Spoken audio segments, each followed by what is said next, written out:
מוסתר, אתה... אנס ותרבית. לא יודע, כן. כל מיני הגדרות שנוספו. תצורות קורס. מי ששם לב מ2-4 כשהוא משנה את תצורת הקורס, מה שנקרא קורס פורמט, כן? מנגיד פורמט שבועי לפורמט נושאים. אז כל הדף מתרפרש. למה? כי יש הגדרות מיוחדות לכל אחת מתצורות הקורס.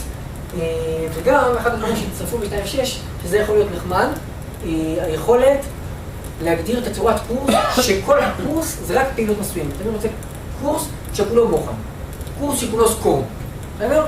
הסקור היה כבר ב1.9, אבל עכשיו זה לא רק סקור, כל דבר שרוצים להגדיר שהוא פעילות מסוג, שזה קורס שכולו הפעילות מסוג מטלה נגיד, מסוג מסוים, אפשר להגדיר, מה?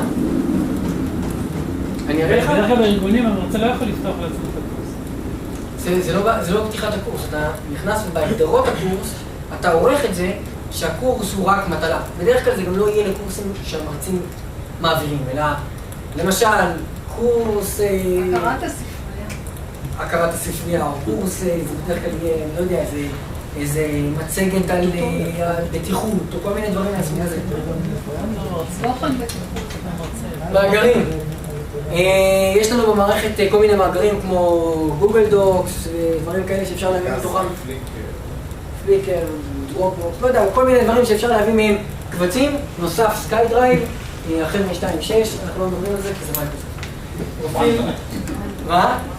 זה OneDrive. OneDrive, פרופיל משתמש. נוספו שדות פרופיל נוספים לשמות. זה דבר נחמד מאוד. אמרתי שאני אראה. שימו לב,